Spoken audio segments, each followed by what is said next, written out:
bakka haqti injire bakka dhugaan injire qaroomin injiru namni sammuun isaa gidiraan guutame qaroo ta'uu hin danda'u ofillee fayyadu biyyallee fayyadu ameet amanama wanni qaroominni kan argamu sammuu dhuwaa sammuu qulqulluu keessaa qaroominni ba'a beekumsi mad bakka haqti injire bareedummaan injiru jaanna bakka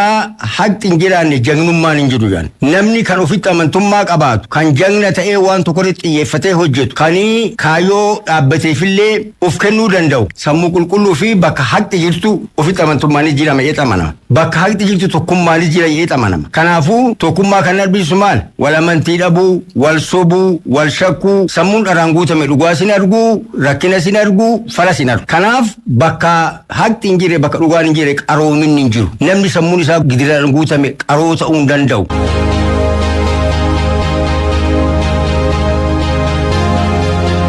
abbaa isaanii obbo Saaddoo Sheekaatii fi haadha isaanii addee Halkee Waaqoo irraa dhalatan yeroo san barnoonni idilee akka ammaa kana naannoo sanitti bal'atee waan hin turreef gootichi qabsoo ummata Oromoo Haaji Adam barnoota amantaa Islaamaatiin barnoota eegalan Haaji Adam amalaa fi naamusa guutuun kan guddata yoo ta'u uummanni Oromoo qeema itti dhalatee horee dagaagetti diinni wereereetiin mirgasaa sarbee qabeenyas irraa saamateetiin garbummaa gurraacha keessa kufuu yoo haasan dhaggeeffataatiin kaan qabatamaanis argaatiin guddate kana irraa ka'uudhaan carraa fi haala argate hundaanuu mirga ummata isaaniitiif haasa'uun namoota hubatan akkasumas rakkoo miidhaa garbummaa ummata irra jiru kanarraa buusuufis yeroo isaan qabsoo eegalan kana jarmiyaan mirga walabummaa ummata Oromootiif qabsaa'u tokkollee yeroo hin turretti yoo ta'u kamitti qabsaa'amuu qaba ka jedhus yeroo baay'ee miiltoowwan yookaan daraboowwan waliin guddata wajjinis haasaa turanii jiru namoota bebbeekamoo fi jaalatamoo hayyoota ummata bira dhageetti qaban biras dhaquudhaan sabni keenya miidhaa garbummaa jala jira maaltu mala jedhaniitiin dubbachaa turanii jiru.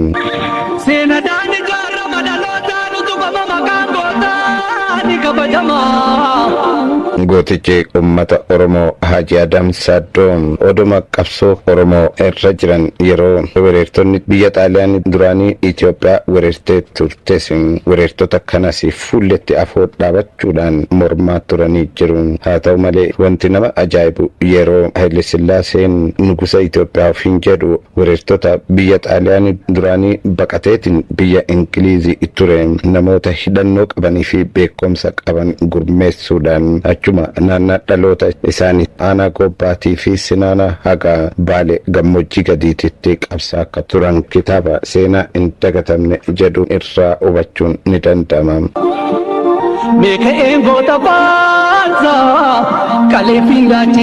Haaji Adam Saaddoo qabsoo taasisaa turan kanaanis diinni Xaaliyaanii sossodaachisaa ture garuu isaan wanti sodaatan tokkollee hin turre erga Xaaliyaan mo'atamteetiin Haile Sillaasee bakka dheessee ture biyya Ingiliziitii gara biyyatti deebi'uun garbummaa jechuudhaan Haile Sillaasee mormaa turanii jiru.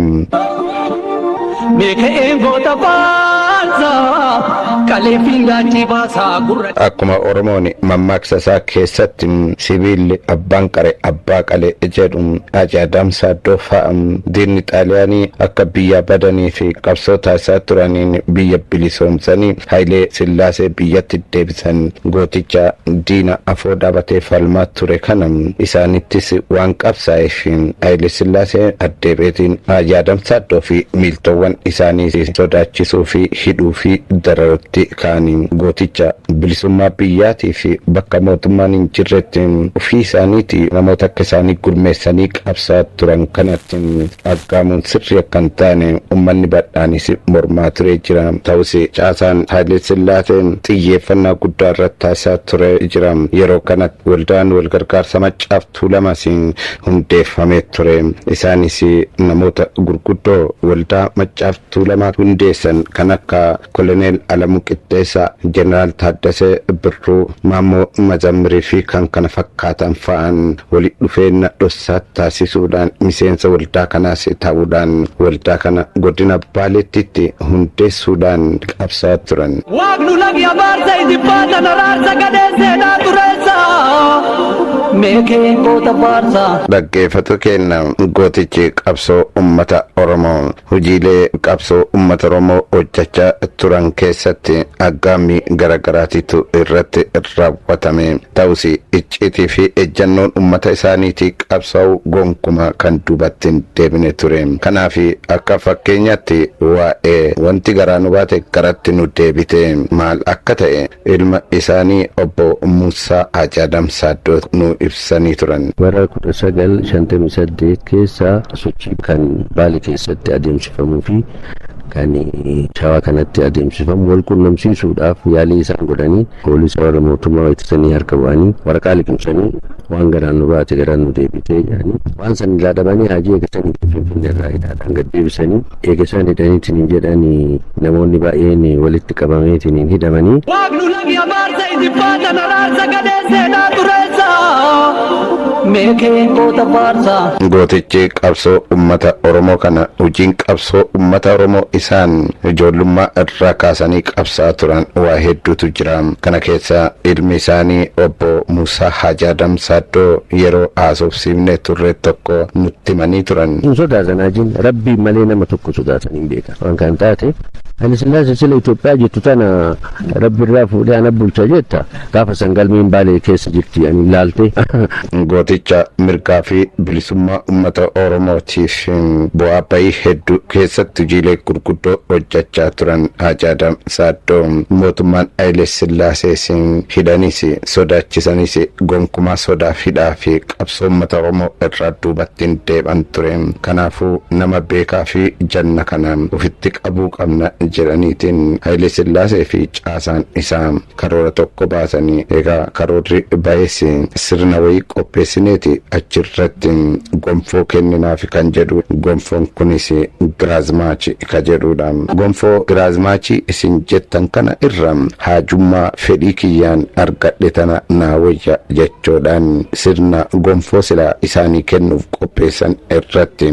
didaniitiin diinota afaan qabachiisaniitiin ummata Oromoo gammachiisan ture. Yoo isaan waan mootummaan uftuulaan jedhe kana didan miidhaan ajjechaa hidhaa irratti raawwatamu maluuf gonkumaa sodaa fi shakkii takka hin qaban ture. Kana qofa miti gooticha qabsoo ummata Oromoo Haji Adam Saaddoo hojiin isaan ummanni Oromoo gurmaa'ee akka mirga isaatiif falmatu taasisaa turan kan Baalee qofatti murtaa'e hin turre. Arsii haga jiddugala Oromiyaa jiran macaaftuu lama Gujii Booranaa haga Arfan Qalloo itoo humbannaa ummanni Oromoo bakka jiru gurmaa'ee akka qabsaa'uu qabus namoota amanamoo ta'an hedduus olii gad ergaa akka turan odeeffannoowwan seenaa hojii isaanii kitaaba ilmi isaanii Muusaa Hajaadam Saaddoo barreesse irraa arganne ni ibsa. Seenadaan ijaarama dhalootaan utubama maqaan gootaa ni kabajamaa waata.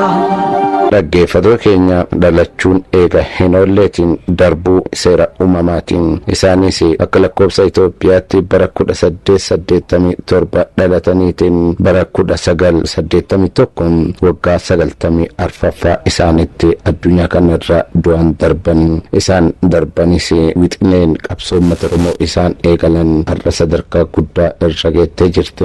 Gooticha kana yaadachuu fi hojiileen yaadannoo isaanii hedduun hojjetamanii jiru. San keessa bakka dhalootaa isaanii ganda Dararaatti manni barnoota maqaa isaaniitiin Haji Adam Saaddoo jedhuun moggaafame isa tokkodha. Kan biroos seenaa isaaniis kitaaba irratti baasuun tattaafannaa dhaloonni ammaa taasisaa jiru kan jajjabeeffamudha. Egaa qophii kanas kanumaan xumurdaatiin gootota mirga uummata Oromootiif qabsaa turan kan seenaa isaanii hin beekamnes uummanni bal'aan namoota oolmaa guddaa uummata Oromootiif oolan kanneen seenaa isaanii muuxannoo qabsoo isaanii barreeffamanii dhaloota dhufuuf akka taa'uu fi egaa hundi kennaa seenaa gootota kanneenii baasuu qabna jennaan xumuree jira. Seenadaan ijaarama dhalootaan utubama maqaan gootaa ni kabajama.